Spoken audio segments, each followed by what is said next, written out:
नमस्कारम। गणपति बप्पा मोरिया। आपने लाखों बार सुना होगा गणपति बप्पा मोरिया, लेकिन ये मोरिया क्यों लगाते हैं, क्या इसको आप जानते हैं?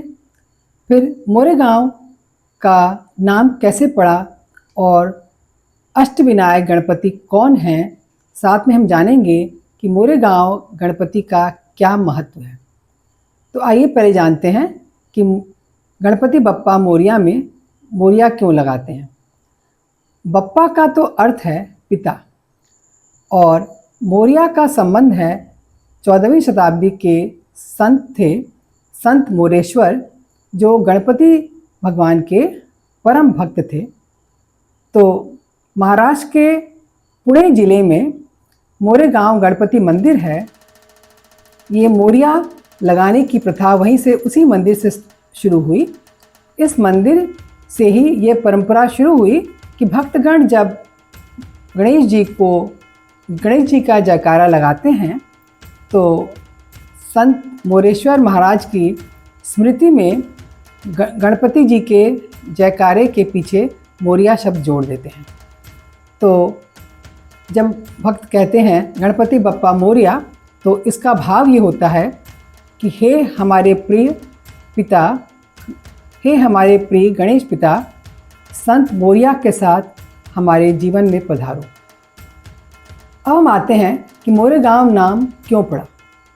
मोरेगांव प्राचीन समय में मोरेगांव गांव में मोर से पूरा भरा हुआ था। वो मोर नाचते थे और जहाँ तहाँ मोर दिखाई पड़ जाते थे, इसलिए उस गांव का नाम ही पड़ गया मोरेग्राम। कालांतर में यही मोरेगांव नाम में परिवर्तित हो गया।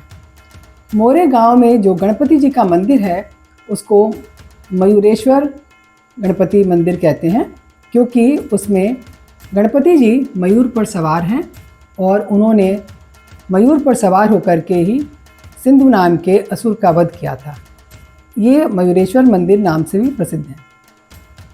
अब हम जानते हैं कि अष्टविनायक गणपति कौन है।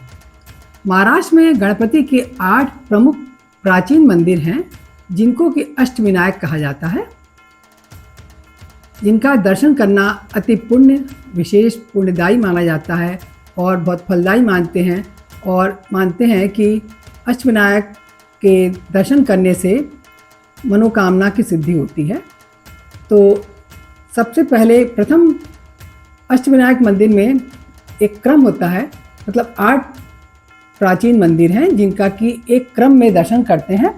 तो उसमें प्रथम पूजा होती है मोरेगांव के मंदिर से। तो ये मोरेगांव मंदिर को मयूरेश्वर मंदिर भी कहते हैं। तो सबसे पहले मोरेगांव मंदिर से क्रम शुरू होता है, फिर उसके बाद आता है सिद्धटेक, फिर पाली, फिर महाड़, थेऊर, लेनियाद्री, फिर ओजार, फिर रंजनगांव से होते हुए फिर चले जाते हैं मयूरेश्वर मंदिर। मतलब कि जहाँ से शुरू करते हैं वहीं पे ये ख़त्म करते हैं। तो इस प्रकार से 8 मंदिरों का क्रम इसी प्रकार है और इस तरह से करने से मनोकामना पूर्ति होती है, ऐसा भक्तगण मानते हैं। अब हम आते हैं कि अष्टविनायक में मोरेगांव मंदिर का क्या महत्व है। मोरेगांव को अष्टविनायक यात्रा का प्रथम स्थान दिया गया है। यहाँ गणपति को मयूरेश्वर कहते हैं। फिर गणेश पुराण के अनुसार सिंधु नाम के असुर का उन्होंने वध किया था और मयूर पर ही बैठ कर के किया था।